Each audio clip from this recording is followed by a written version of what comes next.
اللہ کی بہت بڑی بڑی نشانیاں ہم نے دیکھی نہیں ہے، جیسے کہ ہم قرآن میں پڑھتے رہتے ہیں کہ قیامت آئے گی تو زمین میں زلزلہ آئے گا، یا کیا کہتے ہیں سمندر کو آگ لگ جائے گی، یا پہاڑ ریزہ ریزہ ہو جائیں گے، اور آسمان کا یہ حال ہوگا. تو ہم ان ساری باتوں پر الحمدللہ کیا رکھتے ہیں؟ بلیو رکھتے ہیں. ابھی ہم نے دیکھا نہیں ہے.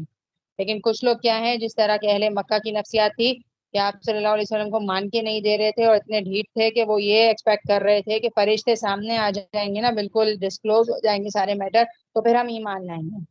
ٹھیک ہے، ہم سب بھی یاد رکھیں کہ ہم فرشتے کب دیکھیں گے؟ موت کے وقت ہی دیکھ سکتے ہیں.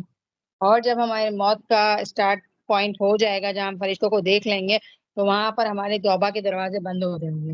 پھر ہمارے پاس چانس نہیں بچے گا کہ ہم توبہ کریں. ٹھیک ہے، اور اللہ تعالیٰ کو بھی انسان قیامت کے دن ہی دیکھے گا. اگر نیک ہے تو اللہ کا دیدار اس سے نصیب ہوگا، اور اللہ کی بڑی بڑی نشانیاں بھی قیامت کے قریب ظہور ہوں گی.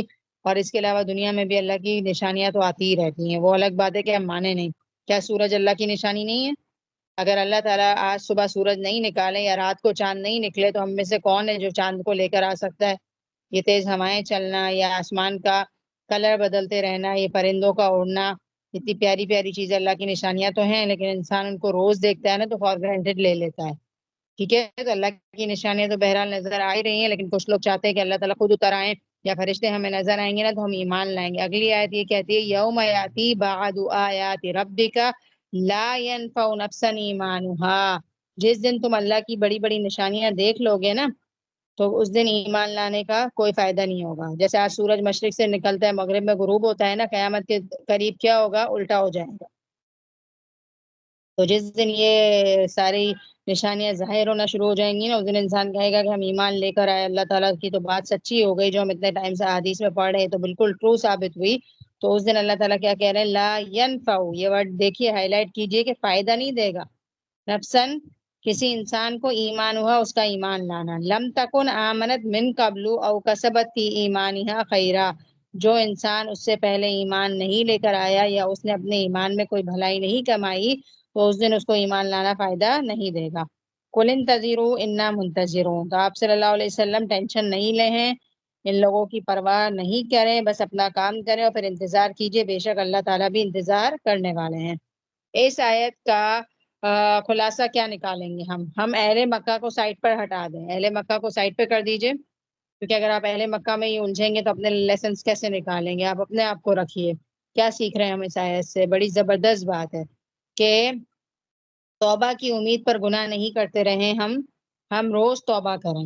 ٹھیک ہے، اور اس دن میں یہ پڑھ رہی تھی، بڑا اچھا لگتا ہے. جیسے نا کچن میں ہم کام کر رہے ہوتے ہیں نا، تو آج میں سوچ رہی تھی کہ نہیں لگاتی لیکچر، لیکن پھر میں نے یہ سوچا کہ لگا دیتی ہوں، کیونکہ کوئی نہ کوئی بات تو جو ہے نا، آپ آدھا گھنٹہ سن رہے ہوتے ہو، انوالو ہوتے ہو کام میں، ایک بات ہے نا ذہن میں رہ جاتی ہے.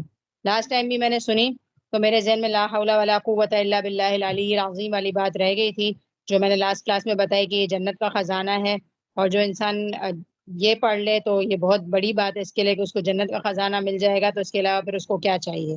یہ بات میں نے لاسٹ کلاس میں کہی تھی، مجھے بہت زیادہ کلک کی ہے، اور الحمدللہ اب تک میری روٹین میں شامل ہے کہ میں کہیں بھی جا رہی ہوتی ہوں تو پہلے مجھے ہوتا ہے میں لا حولہ تھوڑی دیر پڑھ لوں، پھر بھلے دوسری چیزیں پڑھوں، لیکن لا حولہ کا بڑا اچھا لگتا ہے. اور پھر سارا نے لا حول ولا قوت کو یہ بھی ایکسپلین کیا کہ اس کا ترجمہ کتنا اچھا ہے، ہم ترجمے پہ بھی فوکس کریں تو اور زیادہ پالش ہو گئی بات. ٹھیک ہے، آج بھی میں سن رہی تھی لیکچر، آج بھی میں نے ایک پوائنٹ بہت اچھا سیکھا، لیکن وہ میں کلاس کے بیچ میں پھر جہاں موقع آئے گا وہاں میں بتاؤں گی. ابھی اصل میں بات کیا کر رہی تھی کہ انسان جو ہے نا، ہاں توبہ کا بھی میں نے ایک پوائنٹ پچھلے دنوں سنا تھا استغفار کے بارے میں. اصل بات میں یہ کر رہی تھی کہ استغفار کا وہ یہ کہہ رہے تھے کہ ہم استغفار ہے نا ضروری نہیں ہے بس اس لیے کریں کہ ہم سے کوئی نہ کوئی گناہ ہی ہوا ہے تو ہم استغفار کریں. انہوں نے یہ کہا کہ بندہ استغفار اس لیے بھی کرتا ہے کہ اس کا بس اللہ سے ایک کنیکشن ہے، کہ اس کو ایک فیلنگ آتی ہے کہ اللہ سے ایک کنیکشن ہے. آپ صلی اللہ علیہ وسلم دن میں 70 سے 100 مرتبہ کیوں استغفار کرتے تھے؟ نعوذ باللہ گناہ گار تھے؟ نہیں، ان کا اللہ سے ایک تعلق ہے. اور استغفار کا مطلب یہ کہ آپ اپنے رب کی طرف بار بار رجوع کر رہے ہو، بار بار آپ کو فیلنگ آتی ہے کہ ہاں اللہ تعالیٰ آپ کی بہت نعمتیں، میں خطا کار ہوں، آپ نے اتنی نعمتیں دی ہیں، اللہ تعالیٰ نے ہمیں ہاتھ دیے ہیں، تو ہم 24 گھنٹے میں اپنے ہاتھ کا استعمال اللہ کے لیے کتنا کرتے ہیں؟ بتائیں مجھے. ہمیں اللہ تعالیٰ نے بولنے کی صلاحیت دی ہے، یہ بتائیں 24 گھنٹے میں کتنی دفعہ ہم بولتے ہیں تو اللہ کے لیے بول رہے ہوتے ہیں؟ زیادہ وقت الٹی سیدھی باتیں ہی کر رہے ہوتے ہیں نا. تو یہ ہماری ایک طریقے سے کمی ہی ہوتی ہے، تو ہم اتنی کمیاں کرتے تو استغفار تو پھر ہمیں ہر وقت ہی کرنا ہے. تو انہوں نے بڑا استغفار کو اچھا ایکسپلین کیا کہ استغفار بندہ صرف اپنے اسپیشل ہے نا، کوئی گناہ یاد کر کے نہیں کرتا کہ آج رات کو 100 دفعہ استغفار کری تو کوئی گناہ یاد نہیں آ رہا، بھائی میں نے تو کوئی گناہ نہیں کیا. ہمارے پاس نعمتیں اتنی ہیں کہ ہم اللہ کا شکر صحیح طریقے سے ادا نہیں کر سکتے، یہ بھی ایک طریقے سے کمی ہے. لہٰذا ہم کیا کریں، اس پہ بھی استغفار کریں. تو استغفار ہمارا اللہ سے کنیکشن ہے جو ہمیں کرنا ہے، رائٹ. تو اس آیت کا خلاصہ یہ ہے کہ زندگی کی مہلت سے فائدہ اٹھا لیں، کیونکہ جب موت کے فرشتے دیکھ لیے ہم نے ہمارا ٹائم پیریڈ ختم ہو جائے گا، اور اللہ نہ کرے سڈن موت آتی ہے، یا ایک انسان جب بڑھاپے کی طرف جاتا ہے اور کوئی خدا نہ خاصا بیماری آ جاتی ہے، تو انسان دیکھنے لگتا ہے کہ پتہ نہیں میں 2 سال جی سکوں یا 1 سال جی سکوں. اللہ معاف کرے، یہ چیزیں تو انسان پلاننگ میں رکھتا ہے، لیکن اللہ ہی معاف کرے جو سڈن موت ہو جاتی ہیں وہ بھی تو ہوتی ہیں، تو کسی بھی وقت ہم جا سکتے ہیں. تو بہت پیارا چانس ہے ہمارے پاس کہ ہم زندگی سے فائدہ اٹھا لیں اور کیا کر دیں، استغفار کی کثرت کریں. ٹھیک ہے، کیونکہ یہ بات یاد رکھیے گا، لا ينفع نفسا ایمان ہوا، جب موت کا فرشتہ دیکھ لیں گے یا ٹائم ختم ہو جائے گا تو اس وقت ایمان لانے کا فائدہ نہیں ہوگا. ابھی فائدہ ہے، ابھی ہمارے پاس مہلت ہے، ابھی ہمیں کوئی بھی دقت نہیں ہے، کوئی دشواری نہیں ہے استغفار کرنے میں، لیکن جب وقت ختم ہو جائے گا تو پھر ہم نہیں کر سکیں گے.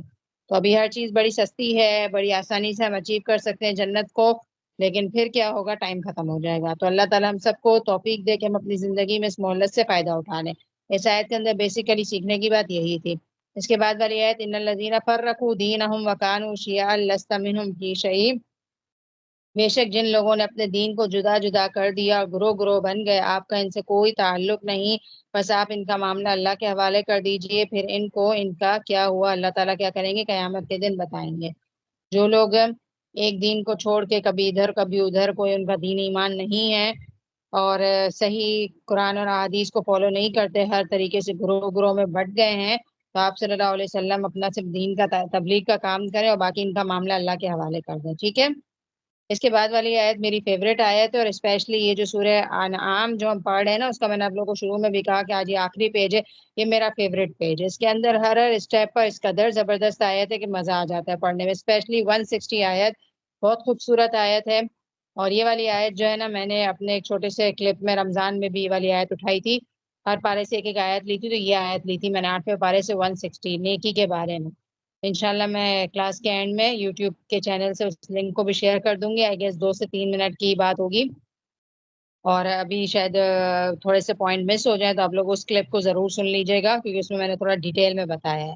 بہت پیاری آیت ہے، بہت پیاری آیت ہے. سیدھا سیدھا پڑھیں گے تو بھی آپ انجوائے کریں گے، لیکن اگر ہم اس کو ڈیٹیل میں لے کے جائیں تو ہمیں اور اچھا لگتا ہے. جو شخص نیک کام کرے گا، ٹھیک ہے، من جاء بالحسنتی فلہ عشر امثالھا، تو اس کے لیے 10 گنا ہے. ایک نیکی کری کتنا ملے گا، 10، رائٹ. ومن جاء بالسیئۃ، اور جو کوئی برا کام کرے گا، فلا یجزا الا مثلھا، تو نہیں بدلہ دیا جائے گا اس کو مگر اسی کے مانند.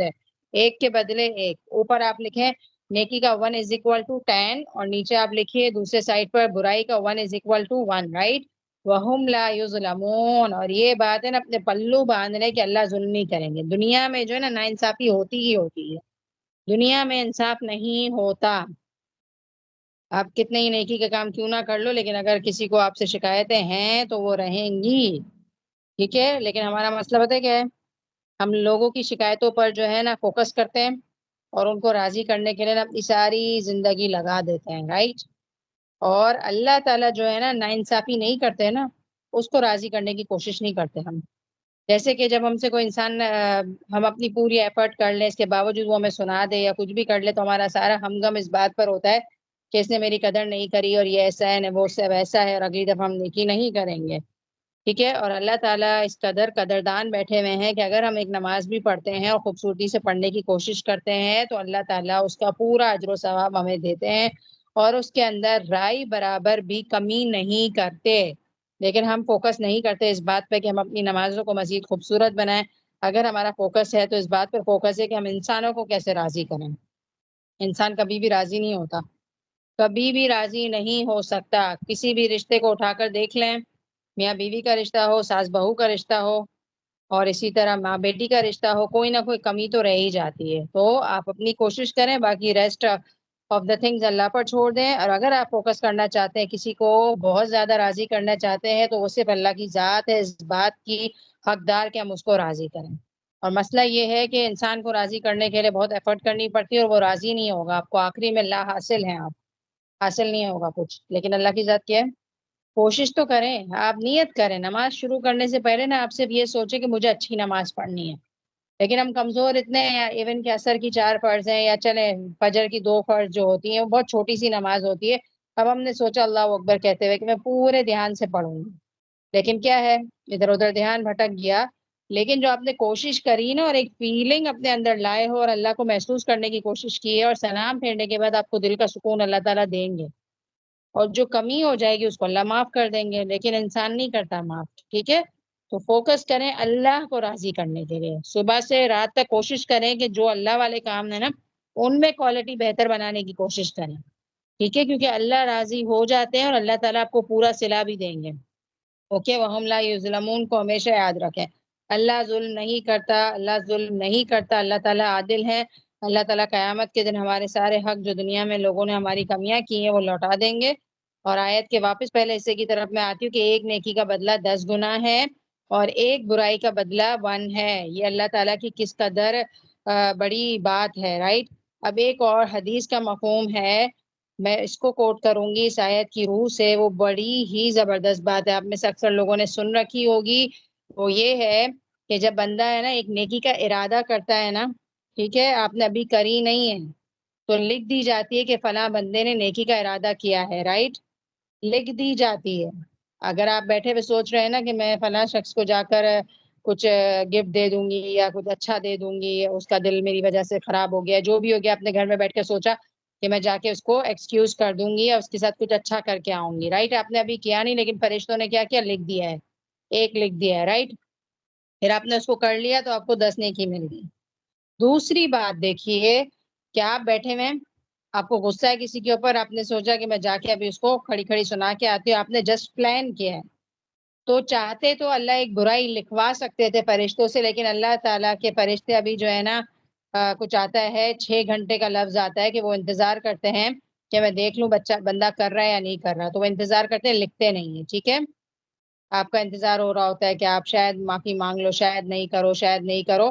تو اگر آپ نہیں کرتے نا تو وہ لکھا نہیں جاتا، الا یہ کہ آپ کر کے آ جاؤ تو ایک لکھا جاتا ہے. اور ایک مزیدار بات یہ ہے کہ آپ نے برائی کا ارادہ کیا، لکھی نہیں گئی تھی، اور اگر آپ نے اس برائی کو چھوڑ دیا تو آپ کو پتہ ہے کیا ہوگا، نیکی لکھی جائے گی اس کی جگہ پر. اس عفو و درگزر کے باوجود جو انسان نیکیوں کی طرف نہ بھاگے نا، تو یہ انسان وہ بدبختی ہو سکتا ہے جس نے تباہ ہونے کی ٹھان لی ہے. قدر مجھے یہ الفاظ اچھے لگتے ہیں نا، حدیث کے الفاظ کا مفہوم بیان کر رہی ہوں. یہ الفاظ کچھ اس طرح کے میں نے پڑھے تھے کہ اس عفو و درگزر، یعنی کہ اللہ کی اس محبت اور اس کیا کہیں گے فراخ جو اللہ کی رحمت ہے نا، اس کے باوجود اگر کوئی انسان اس اپورچونٹی سے فائدہ نہیں اٹھاتا نا، تو وہی انسان پیچھے رہے گا جس نے نا سوچ ہی لیا ہے کہ میری بس تباہی ہو جائے، ٹھان لی اپنے آپ کو برباد کرنے کی. قدر زبردست آیت ہے. تو اللہ تعالیٰ ہم سب کو ان اپورچونٹی سے فائدہ اٹھانے والا بنائے. آپ سوچیں کہ اگر اس آیت کی روح سے آپ جب ایک نماز پڑھ رہے ہو تو ایک نیکی ہے نا، تو اللہ تعالیٰ کو 10 گنا دے رہے ہیں.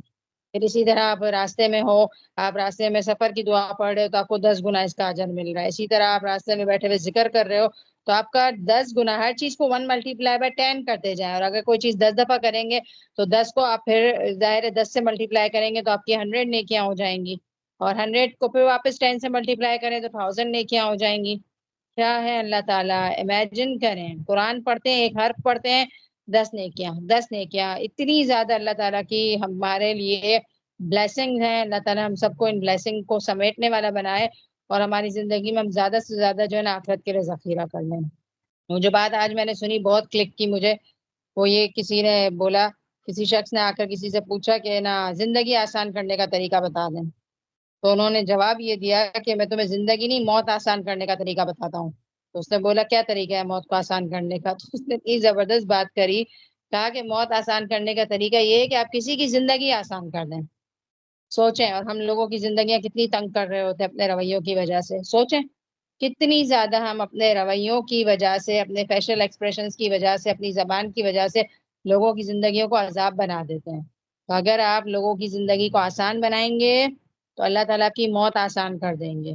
اور آپ صلی اللہ علیہ وسلم کے بارے میں یہ آتا ہے، آپ صلی اللہ علیہ وسلم کے اخلاق کے بارے میں یہ آتا ہے کہ آپ صلی اللہ علیہ وسلم، سہل کا لفظ آتا ہے، سہل آسانی کو کہتے ہیں، کہ آپ صلی اللہ علیہ وسلم لوگوں کے ساتھ جو ہے نا سہل مزاجی کرتے تھے، بہت آسانی پرووائڈ کرتے تھے ان کو، کوئی بھی کام میں نا مشقت میں نہیں ڈالتے تھے. جیسے ہم اپنی میڈز وغیرہ کو بھی نا آسانی والے آپشنز دیا کریں، کام کروائیں تو مشقت والے کام ایک ہی دن میں سارے نہ کروا لیں. ہاں مانا ہم پیسے دے رہے ہوتے ہیں اور ہم سے کچھ کام جھکنے کے یا کچھ کلینزنگ کے کام نہیں ہو رہے ہوتے تو ہم پیسے دے کے ان سے کرواتے ہیں، تو ہم اس میں بھی بیلنس رکھ سکتے ہیں کہ آج یہ کر لیا ہے تو چلو یہ چھوڑ دو، یا ان کی ٹیک کیئر کریں، ان کو ہمیں پتا ہے کہ ان کو ضرورت ہے تو ان کو آگے پیچھے بھی سیلری کے علاوہ بھی بونسز دے دیا کریں. ٹھیک ہے، ہم ان کی زندگیوں کو آسان کریں. اس کے علاوہ سب سے پہلے تو ہم اپنے گھر والوں کی زندگی آسان کریں، اپنے شوہر کی زندگی آسان کریں ہم عورتیں، اور اپنے بچوں کی زندگی آسان کریں. اور جوائنٹ فیملی میں رہتے ہیں تو اپنے ارد گرد کے لوگوں کے لیے ظاہر سی بات اونچ زندگی کا حصہ ہو جاتا ہے، تو ہم آسان کریں، اللہ ہمارے لیے آسان کرے گا. ٹھیک ہے، آپ صلی اللہ علیہ وسلم کی یہ ہیبٹ ہے، آپ صلی اللہ علیہ وسلم کے اخلاق کو ہمیں پڑھنے کا شوق ہوتا ہے، سیرت کو ہمیں کاپی کرنے کا شوق ہوتا ہے. تو آج کیا کاپی کریں گے کہ میں کسی کی زندگی کیسے آسان کر سکتی ہوں. نوٹ کیجئے گا کہ کیسے کسی کی لائف میں آسان کر سکتی ہوں. ہمارے گھر میں جو بھی لوگ آ رہے ہیں آپ نوٹ کریں کہ آج یہ بیٹھا ہوا ہے تو میں اس کو کیسے آسانی دے سکوں. اس کو پیاس لگی ہے تو جلدی سے کھڑے ہو کے ٹھنڈا پانی پیش کر دیا جائے، یا تھک گیا ہے وہ تو کوئی کام آج ایکسٹرا نہ بولا جائے. دو چار چیزیں سوچیں اور انشاءاللہ اس پر ورک کریں کہ میں ریلیکس کرتی جاؤں. اور آپ ہے نا اس چیز کو نوٹ کریں کہ آپ نے اگر نیت کر لی نا کہ میں فلاں بندے کو یا اپنے ارد گرد کے لوگوں کو آسانی دوں گی، اپنی میٹس کو آسانی دوں گی، یا جو بھی لوگ ہیں ان کو آسانی دیتی جاؤں گی، تو آپ ہے نا نوٹ کرنا سیکھیں. آپ کو فیل ہوگا کہ آپ کہیں بازار جا رہے تھے اور اللہ نے آپ کے لیے کیسے آسانی کر دی.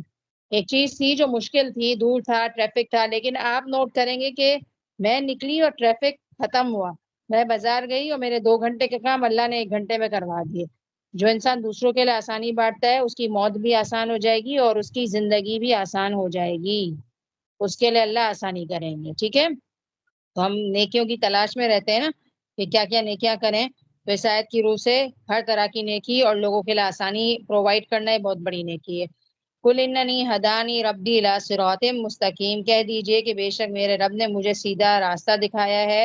اور سیدھا راستہ کیا ہے؟ دینن قیاما، ایک ایسا دین جو بالکل درست ہے. ملت ابی ابراہیم حنیفہ، ابراہیم علیہ السلام کا طریقہ ہے جو بہت یکسو تھے. وما کان من المشرکین، اور مشرکین میں سے نہیں تھے.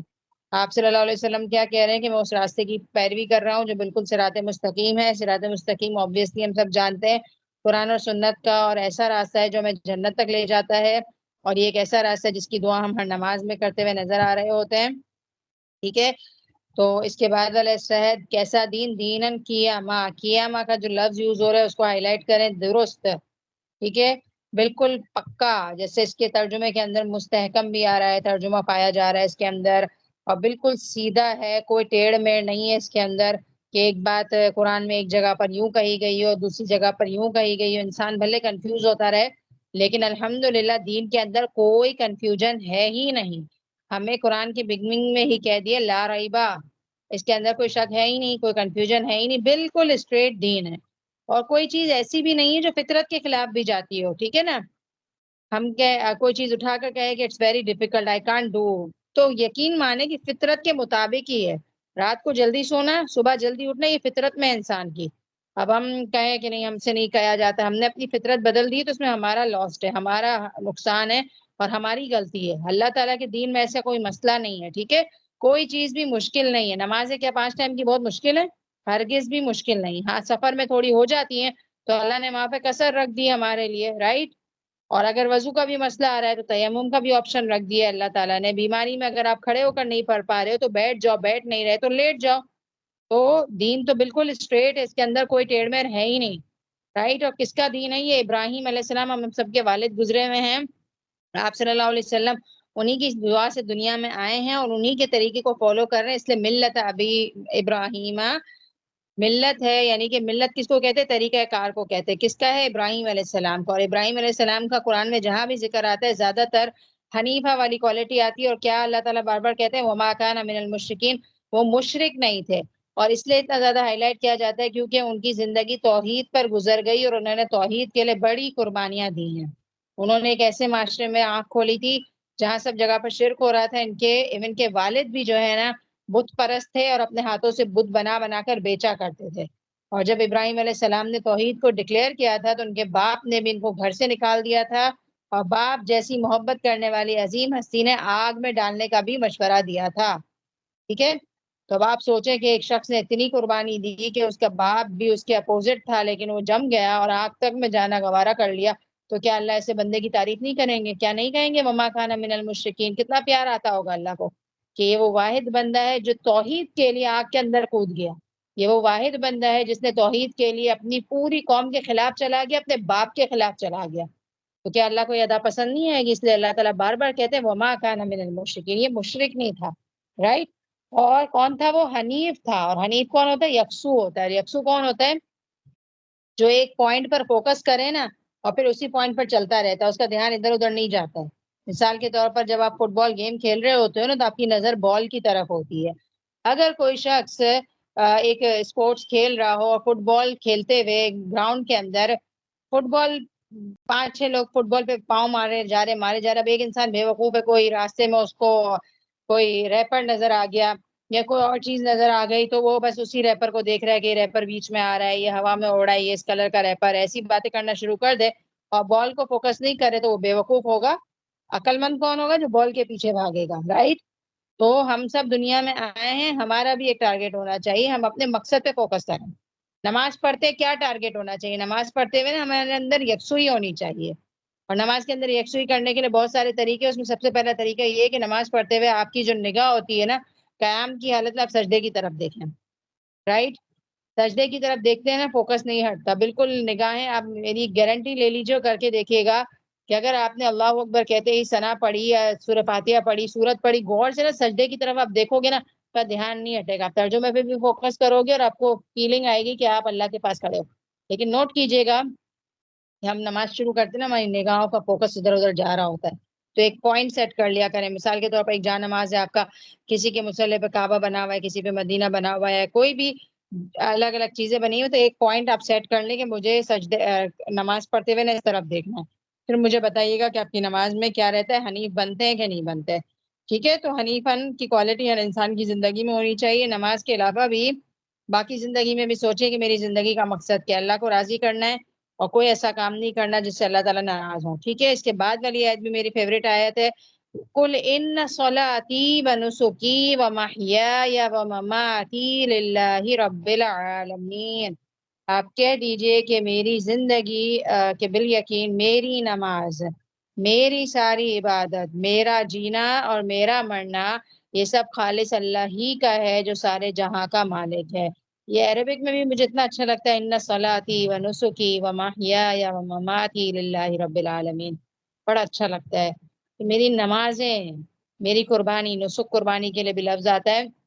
اور اس کے علاوہ جو ہے نا یہاں پر عبادت کے لیے آ رہا ہے کہ میری ہر طرح کی عبادت. یہاں پہ میرے پاس قربانی کا بھی ترجمہ لکھا ہوا, اسی لیے میرے ذہن میں قربانی کا ترجمہ تھا. یعنی کہ میں زندگی میں جو بھی کر رہی ہوں نا وہ صرف اللہ کا. میرا جینا, میرا مرنا, میں جی رہی ہوں, کیوں آئے دنیا میں, کیوں بیٹھے ہوئے یہاں پر, کیا کرنا ہے بتائیں. مطلب ایک جوانی کی ایج میں آپ پڑھ لکھ رہے تھے تو آپ کہیں کہ میں پڑھ لکھنے کے لیے آئی ہوں, پھر آپ کی شادی ہو جاتی ہے تو آپ کہیں کہ میں بچے پالنے کے لیے آئی ہوں دنیا میں. یہ ساری چیزیں نا زندگی کا حصہ ہے, سائڈ پر رہیں گی اور چلتی رہتی ہے زندگی کی گاڑی, اور اللہ سب کی چلاتی رہے. اللہ نہ کرے کسی سٹیپ پہ زندگی رک جاتی ہے نا تو پھر تکلیف بھی ہوتی ہے, اور آپ کو ہوتا ہے کہ آگے آپ کو مزید اللہ تعالیٰ نعمتیں دیتے رہیں اور مصروف رکھیں اللہ تعالیٰ. تو یہ تو چلتا رہے گا, یہ رکنا ہی نہیں ہے. اب کوئی انسان شادی سے پہلے یہ کہے کہ میں پڑھائی کر رہی ہوں تو ابھی میں قرآن کا علم نہیں سیکھ سکتی, تو پھر آپ شادی کرنے کے بعد بولیں گے اب تو بچے ہیں, پھر بچوں کی پڑھائیاں ہیں, پھر بچوں کی شادی ہو جائے گی تو ان کے بچوں کی ٹیک کیئر ہے.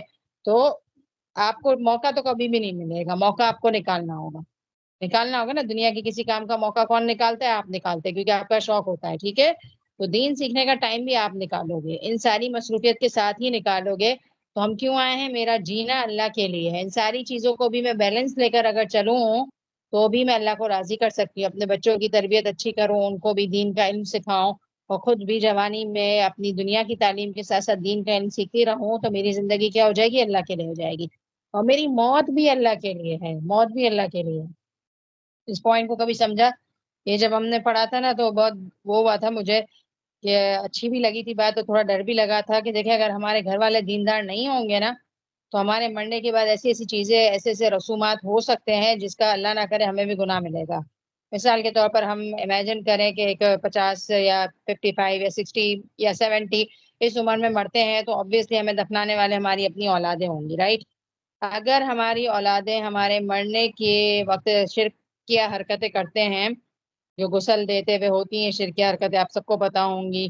اسی طرح قرآن خوانی کا کانسیپٹ اسلام میں نہیں ہے، لیکن اگر ہمارے مرنے کے بعد قرآن خوانیاں رکھی جائیں، 40ویں اور برسیاں منائی جائیں، اور ہماری قبروں کو پکا کیا جائے اور اس پر پھول چڑھانے کے لیے آیا جائے، اور بہت ساری چیزیں آپ سب کو پتہ ہے کہ خرافات ہیں، اگر ہم اپنی اولادوں کی صحیح تربیت نہ کریں اور ہماری وراثت کو صحیح تقسیم نہ کیا جائے تو ہمیں گناہ ملے گا اگر ہم اپنے بچوں کو سکھا کے نہ جائیں۔ ہم نے سکھا دیا، پورا سمجھا دیا اور تاکید کر کے گئے کہ میرے مرنے کے بعد یہ 40ویں اور یہ ساری چیزیں نہیں کرنا، پھر وہ کرتے ہیں تو ان کو گناہ ملے گا، لیکن ہمارا کام کیا ہے؟ سمجھا کے جائیں۔ تو جب مماتی کی آیت میں نے فرسٹ ٹائم پڑھی تھی تو ہماری ٹیچر نے یہی بتایا تھا کہ مرنے کے بعد جتنی بھی چیزیں ہوتی ہیں وہ ساری کیا ہونی چاہیے؟ توحید پر اور اللہ کے بتائے ہوئے اور رسول صلی اللہ علیہ وسلم کی سنت کے مطابق ہونی چاہیے۔ اور سوگ صرف 3 دن کا ہوتا ہے، اور مرنے والے کے ساتھ جو ہے نا اس کے اعمال چلے جاتے ہیں۔ آپ کا پیچھے سے قرآن پڑھنا مرنے والے کو فائدہ نہیں دیتے ہے، بہت سیدھی سی بات ہے، اکثر لوگ اس بات کو سمجھتے نہیں ہیں، لیکن جو سیدھی بات ہے احادیث کی روح سے مجھے پتہ چلتی ہے، میں تو ٹوک بتا رہی ہوں، باقی آپ کا جو دل ایمان اور آپ کا جو علم وہ آپ مزید اس کو کلیریفائی کریں۔ اولاد کی نیکیاں بہرحال آپ کو فائدہ دیں گی، جو رشتہ دار دور دراز سے آ کے آپ کے لیے قرآن پڑھتے ہیں، سورہ یاسین پڑھتے ہیں، سوری ٹو سے اس کا فائدہ نہیں ہے، آپ دنیا میں خود پڑھ کے جائیں، رائٹ؟ آپ کو آپ کی اولاد فائدہ دے گی، اور حدیث کی روح سے 3 چیزیں صدقہ جاریہ والی ہوتی ہے۔ ایک نیک اولاد جو مرنے والے والدین کے لیے دعا کرے، اور جو بھی نیک کام اولاد کرے گی obviously ہمارے کھاتے میں جائے گا، رائٹ؟ اسی طرح صدقہ جاریہ کا کوئی کام، مثال کے طور پر کوئی مسجد کی تعمیر، کوئی پانی کا کنواں کھدوا لینا، یا کوئی بھی چیریٹی کا کام آپ چھوڑ کے جاؤ جو سلسلہ جاری رہے، وہ آپ کے لیے obviously ہوگا۔ اور ایک علم ہے جو آپ سکھا کے چلے جاؤ، جیسے یوٹیوب کے چینل ہیں، یا جہاں بھی آپ کی ریکارڈنگ چلائی جائیں اور آپ نے کسی کو سکھایا اور آپ کے مرنے کے بعد عمل کر رہا ہے تو یہ چیز آپ کے کھاتے میں جائے گی۔ تو زندگی تو ہونی ہی چاہیے، اللہ کی موت کی بات کی بھی فکر کریں کہ میرے مرنے کے بعد بھی جو چیزیں ہوں گی وہ للہ رب العالمین، اللہ کے لیے ہونی چاہیے۔ تو دیکھ لیں نا کتنی اسٹرانگ ہے یہ آیت، تو اللہ تعالیٰ ہم سب کی یہ چاروں چیزیں اللہ تعالیٰ اپنے لیے خاص کر دیں۔ لا شریک اللہ، اللہ کا کوئی شریک نہیں ہے۔ وَبِذَلِكَ أُمِرْتُ وَأَنَا أَوَّلُ الْمُسْلِمِينَ، اسی بات کا مجھے حکم دیا گیا ہے کہ میں سب سے پہلا کیا ہو جاؤں؟ مسلمان ہو جاؤں۔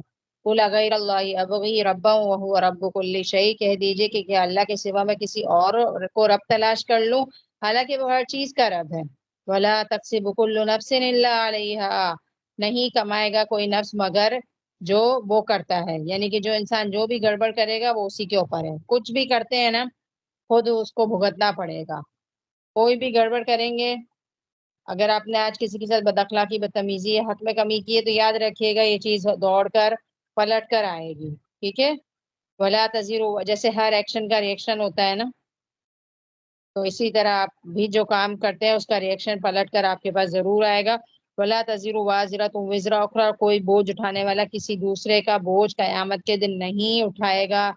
ہمیں چاہیے کہ جو بھی چیزیں ہم کما رہے ہیں وہ میرے ہی کندھوں پہ ڈال دی جائیں گی، لہٰذا مطلب بوجھ جتنا ہلکا ہو سکتا ہے دنیا میں ہی کر لیں۔ ثم الی ربکم مرجعکم فینبئکم بما کنتم فیہ تختلفون، پھر تم سب اپنے رب کی طرف لوٹائے جاؤ گے، وہ تمہیں بتائے گا جس چیز میں تمہارا اختلاف تھا۔ وہو الذی جعلکم خلائف الارض، وہ اللہ وہ ذات ہے جس نے تمہیں زمین میں خلیفہ بنایا ہے۔ ہم سب خلیفہ ہیں، ہم زمین پر رہ رہے ہیں۔ خلیفہ کا مطلب ہوتا ہے جانشین، اور ہم سب زمینوں پہ عیش کر رہے ہیں اور ایک طریقے سے خلیفہ بن کر اپنی جائیداد سمجھ کر رہ رہے ہیں۔ اور دیکھیں نا ہم زمین پہ کیسے چلتے ہیں نا، بڑی فار گرانٹیڈ لیتے ہیں، سمجھتے ہیں کہ ہماری یہ زمین، لیکن ایک دن کیا ہوگا، اسی کے اندر چلے جائیں گے۔ اور ہم سے پہلے بھی تو کچھ لوگ بستے تھے نا یہاں پر، تو ہم آ گئے اب۔ وَرَفَعَ بَعْضَكُمْ فَوْقَ بَعْضٍ دَرَجَاتٍ، اور ہر ایک کو ہم نے دوسرے پر برتری دی ہے درجات میں، لِيَبْلُوَكُمْ فِيمَا آتَاكُمْ، تاکہ ہم دیکھیں کہ کون تم میں سے اچھے عمل کرتا ہے۔ سوری میں ذرا پیچھے سے ترجمہ دوبارہ لوں گی۔ اور بلند کیے تم میں سے بعض کو اوپر بعض کے درجے میں، تاکہ تمہیں آزمائے جو تمہیں اللہ تعالیٰ نے عطا کیا ہے، یعنی کہ کسی کو امیر بنایا ہے اور کسی کو غریب بنایا ہے، کسی کو کیا چیز زیادہ دے دی، کسی کو کیا چیز زیادہ دے دی، اور کیوں دی؟ ٹیسٹ کرنے کے لیے۔ کہ جو امیر ہے تو وہ اپنے پیسے کا کیا استعمال کر رہا ہے، جو غریب ہے وہ صبر سے کام لیتا ہے کہ نہیں لیتا. کسی کو حسن زیادہ دے دیا، کسی کو کم دے دیا، کسی کو نالج زیادہ دے دی، کسی کو پاور زیادہ دے دیا. تو ہر چیز ہر انسان کو الگ الگ ملی ہے، اس پہ ٹیسٹنگ ہو رہی ہے کہ کون انسان اپنے اختیار کو کیسے یوز کر رہا ہے. ٹھیک ہے. کسی کو دیندار زیادہ بنا دیا تو اللہ تعالیٰ چیک کرتے ہیں کہ وہ دیندار آگے اپنا علم ٹرانسفر کرتا ہے کہ نہیں کرتا. ٹھیک ہے. کسی کو اللہ معاف کرے گمراہ کر دیا تو اللہ تعالیٰ ٹیسٹ کرتے ہیں کہ وہ انسان علم سیکھنے کی طلب کتنی رکھتا ہے اپنے اندر. ان ربک سریع العقاب، بے شک تمہارا رب جلد حساب لینے والا ہے. وَإِنَّهُ لَغَفُورٌ رَحِيمٌ، اور اللہ تعالیٰ کون ہے؟ بڑے ہی غفور الرحیم ہیں. بڑی ہی خوبصورت بہت پیاری آیات. الحمدللہ ہماری سورہ انعام ماشاءاللہ ختم ہوئی ہے. اب اگلی کلاس میں ہم انشاءاللہ سورہ اعراف سٹارٹ کریں گے. میں ریکویسٹ کروں گی سورہ اعراف پوری اٹینڈ کیجیے گا. بہت پیاری سورت ہے، بڑی انٹرسٹنگ اس میں چیزیں آتی رہتی ہیں، ایک کے بعد ایک آیت. بڑے اچھے اچھے رکوع آ رہے ہیں اس کے اندر. ضرور کلاس اٹینڈ کیجیے پابندی سے، اور جس کی کلاس کچھ آگے پیچھے